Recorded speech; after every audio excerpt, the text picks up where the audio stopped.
As I approached the box office, people were lined up to buy tickets for a concert by a group called The Three of Us.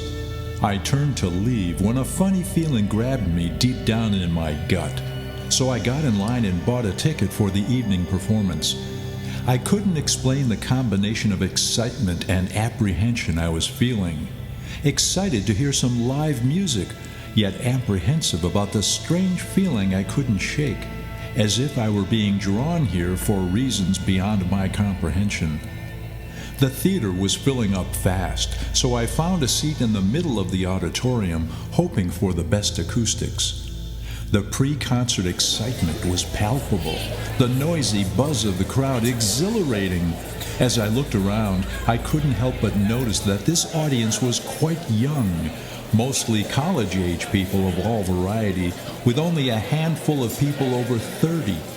I had to remind myself that I was one of the few audience members old enough to be their parent and in some cases grandparent. At 8 p.m., guests were still filing into their seats, preventing the show from beginning on time. I was getting caught up in the fervor of waiting for these musicians to take the stage, certain I was in for a real treat if the anticipation of the rest of the crowd meant anything. Finally, at 8:30, the house lights dimmed, causing a wave of raucous applause and cheers. The hair stood up on my neck. A young man dressed in jeans and a t-shirt stepped through the curtains with a megaphone in hand, not bothering to try quieting the crowd, for it would have been a futile effort. You don't need me to tell you why you're here tonight, so put your hands together for the Three of Us.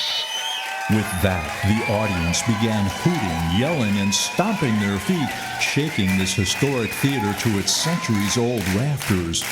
The oversized burgundy-colored curtains slowly opened as the stage lights were raised to full wattage, revealing an impressive array of musical instruments and electronic gadgetry covering the full breadth of the stage.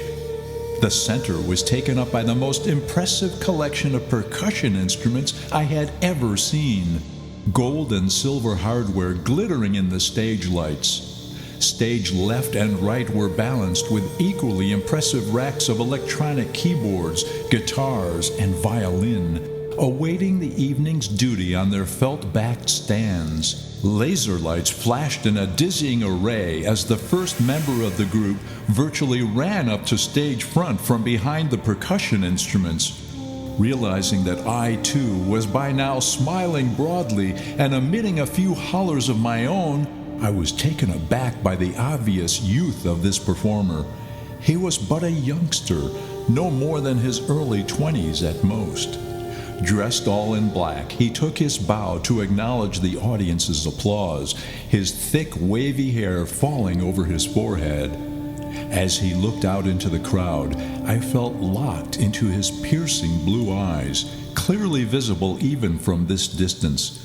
He cocked his index finger and pointed it right at me, as if to say, "This one's for you." Then he turned around and launched himself into his percussion lair, enticing us all to follow him on an introductory trip into the rhythmic complexities of his craft. Bobbing and weaving to the powerful beats he created extemporaneously, he continued, alone, for a full 5 minutes, teasing the audience with but a hint of what was yet to come. Many people, unable to resist the intoxicating rhythms, stood and danced in place. Ever so slowly, he eased up on his emotional outpouring, as if to cue another bandmate to join him on stage. A beautiful young girl, for to me she was far too young to be considered a woman, bounded onto the stage to take her bow. Also dressed all in black, she looked to be about the same age as he, with deep double dimples and a long mane of hair pulled back into a tight ponytail which reached her lower back.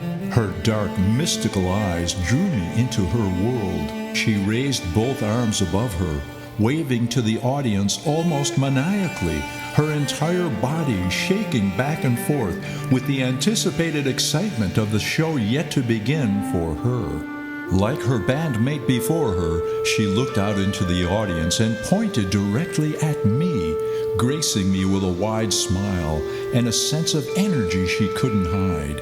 Just as abruptly, she turned and retreated to her place at stage left, reaching down to pick up her electric guitar, tossing the strap over her head and shoulder in one smooth motion. And then she let loose like I'd never heard another musician emote, right down to the tips of her toes, making it clear in no uncertain terms that she had been born to do this.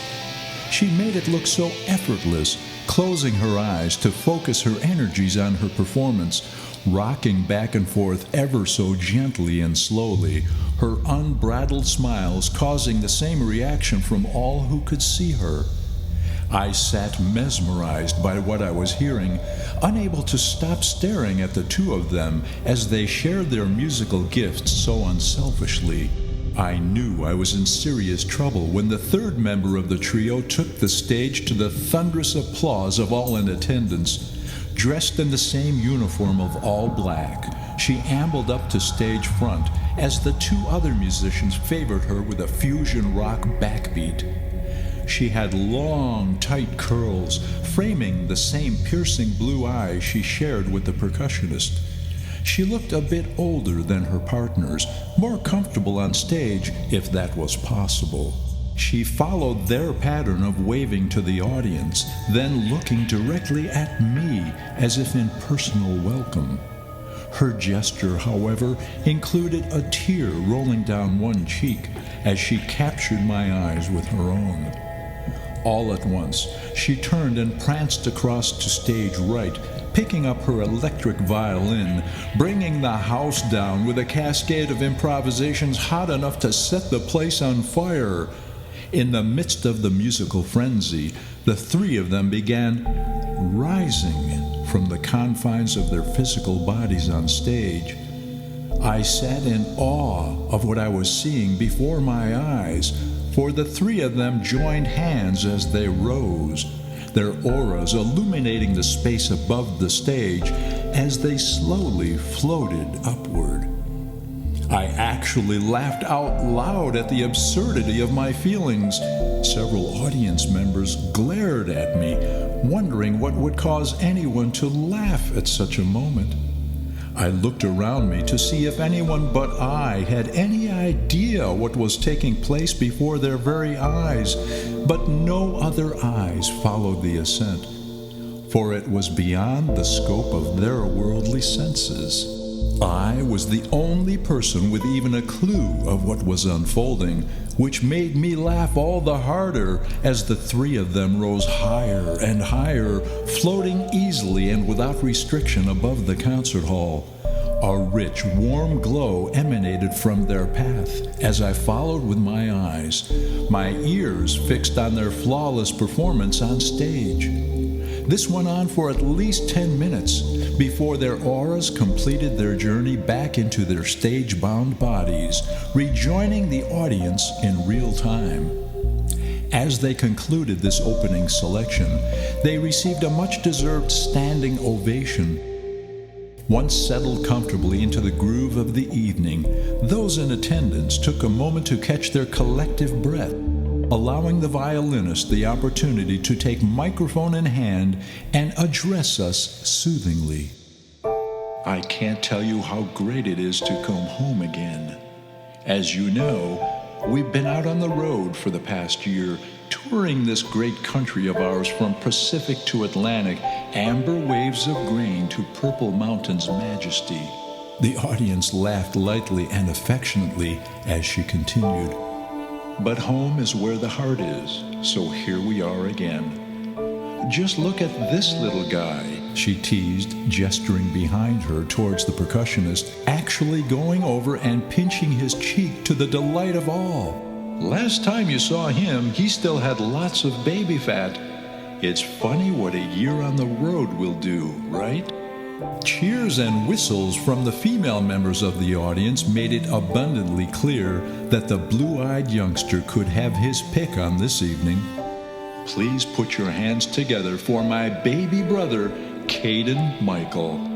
The spotlight shone on him brightly, illuminating his blushing cheeks, much to the delight of his many female admirers. He bowed deeply, brushing the wavy hair from his eyes as he stood back up. Talk about babies. Can you believe this babe over here? When we last performed for you, she was barely out of diapers, and look at her now.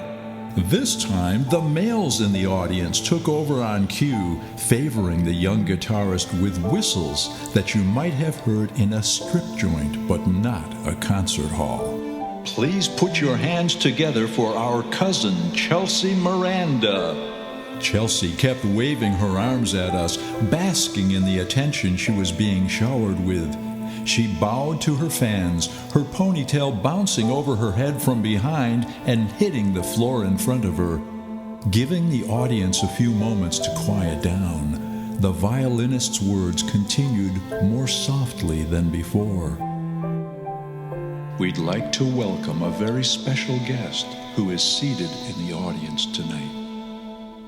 And then she just stood there, staring directly into my eyes from her position at stage front. She didn't say another word. She just kept looking deep into my soul.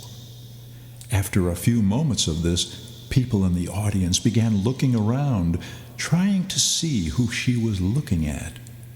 Her eyes demanded me to stand. In an automatic physical response, I stood, afraid my legs wouldn't hold me for more than a moment. It was as if she possessed an inner force that suddenly had made my life crystal clear. Emma Jane, Caden Michael, and Chelsea Miranda spoke 2 words in unison, but the movement of their lips didn't match the echo-chambered words I heard in my mind. I knew no one heard these 2 words but me. Hi, Papa. Those 2 words froze me in my seat, tears now flowing down my cheeks, realizing that I was indeed dreaming a vision of the future. For these were my own grandchildren, illuminating just one possible direction in their own lives.